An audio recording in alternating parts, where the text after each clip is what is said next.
Most people treat their future like a stranger they don't particularly like. They spend money today to satisfy a craving, and they assume that future me will somehow figure out the bill. But today, we're going to look at a man who decided to treat his future self like a business partner. His name is, let's just call him Alex. He's 27 years old. He doesn't have a high-frequency trading algorithm or a secret tip from a congressman. He has something much more dangerous to the status quo.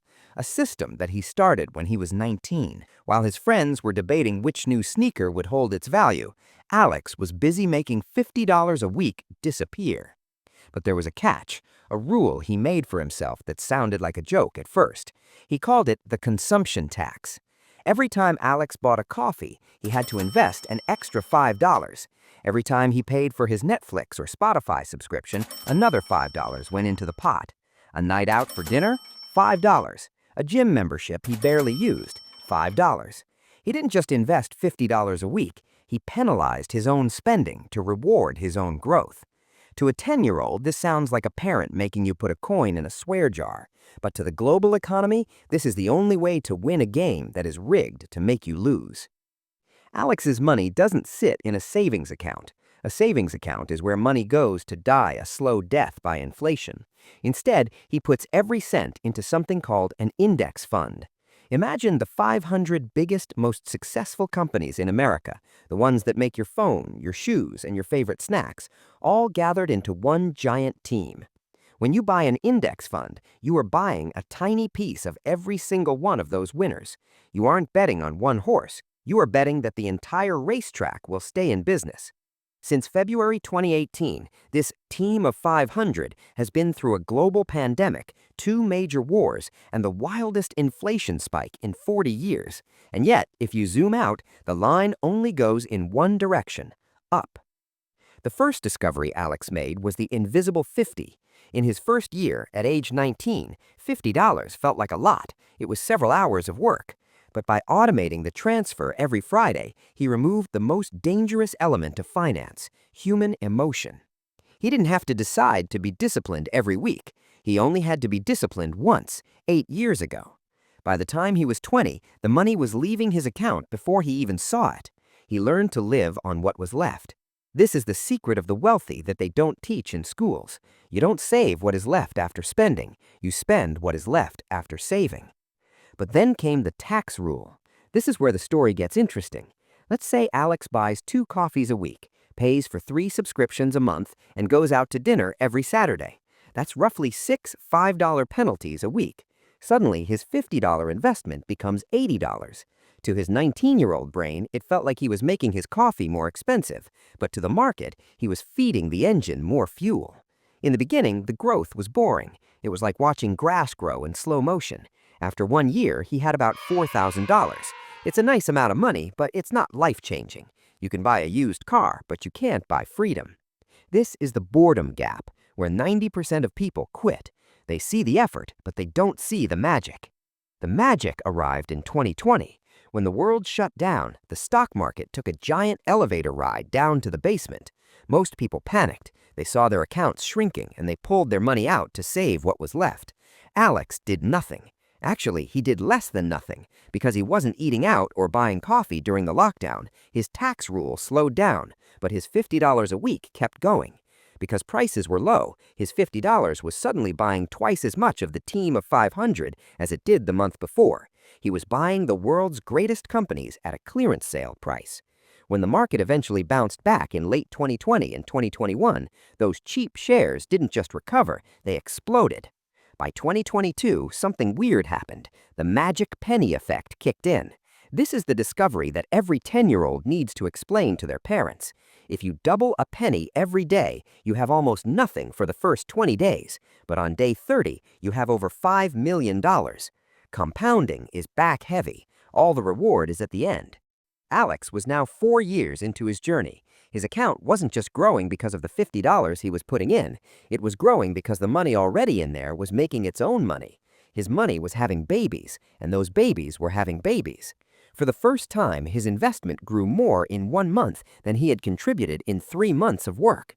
Between 2023 and today, February 6, 2026, the world saw the rise of artificial intelligence and a massive shift in how we work. The companies in Alex's Big 500 index were the ones leading this charge. While the price of eggs and rent went up for everyone else, the value of Alex's shares went up even faster. The $5 he taxed himself for a Netflix sub in 2019 wasn't $5 anymore. Because it was invested in the team of 500, that $5 had grown into nearly $12. By trying to punish his spending, he had accidentally created a machine that turned his small habits into a fortune.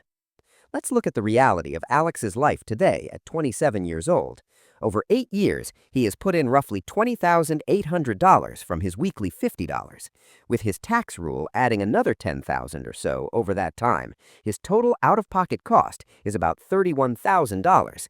That sounds like a lot of coffee and dinner penalties, but because he didn't put it in a jar under his bed and instead put it into the engine of the global economy, his account balance today isn't $31,000. It's hovering near $70,000. He has more than doubled his money by doing nothing more than being consistent. The irony is that Alex's friends who didn't want to waste $50 a week on the future are now trying to start today. But to catch up to Alex, they can't just invest $50. Because they missed the 8 years of compounding from age 19 to 27, they would have to invest almost 3 times as much every week just to end up at the same place by the time they are 50. Alex didn't win because he was smarter. He won because he was earlier. He understood that in the world of money, time is a much more powerful multiplier than the amount of money you actually have. But there is an uncomfortable truth that Alex has to face as he looks at his $70,000. It is the temptation of the big reset. He could take that money right now and buy a luxury car. He could take a year off and travel the world. He could reward himself for 8 years of discipline. This is where the tension lies. The system is designed to tempt you to spend. Every advertisement Alex sees is an attempt to get him to trade his compounding machine for a temporary feeling. If he takes the money out now, the machine stops. The babies stop having babies. The $70,000 stays $70,000, and inflation starts to eat it alive again. If Alex keeps going, if he keeps that $50 and the $5 tax running until he's 60, the math moves from interesting to absurd. Even if he never increases the amount, he is on track to have over $1.5 million. This isn't a guess, it is the historical reality of how the team of 500 has functioned for over a century. He will be a millionaire not because he had a high-paying job, but because he was willing to be bored for 40 years. He will be a millionaire because he realized that a cup of coffee doesn't cost $5. It costs the $50 that $5 would have become if he had just left it alone. Zooming out, we see the bigger risk. The world is becoming more expensive every day. The systems that our parents relied on, pensions, Social Security, stable savings, are fraying. In 2026, the idea of a safe job is a myth. The only real safety is owning the means of production. By investing in the index, Alex doesn't just work for the economy, he owns a piece of it. He is a landlord of the digital and physical world. When you buy a product from a major company, you are giving your money to Alex. That is the hidden mechanism. You are either the one paying the interest or the one receiving it. As we sit here today, millions of people are waiting for the perfect time to start. They are waiting for the market to drop, or for their salary to go up, or for the vibes of the economy to feel better. But the market doesn't care about your vibes. It only cares about time. Alex is 27 years old, and he has already won the hardest part of the game. He survived the first 8 years. He crossed the boredom gap. He turned his coffee habit into a down payment on a house, and he did it without ever feeling like he was saving. So the question isn't whether the system works. The math has been verified for 100 years. The question is whether you can handle the absurdity of it. Can you handle the fact that the most important financial decision of your life might be as simple as a 5-minute setup on an app and a $5 tax on your next pizza? Alex is going to go buy a coffee now. It will cost him $5 at the counter and another $5 in his index fund. He'll walk away with his drink, and his future self will walk away with another piece of the world. Most people will only see the coffee. Only a few will see the empire he's building, one cup at a time. The real mystery isn't why Alex is doing this. The real mystery is why everyone else isn't.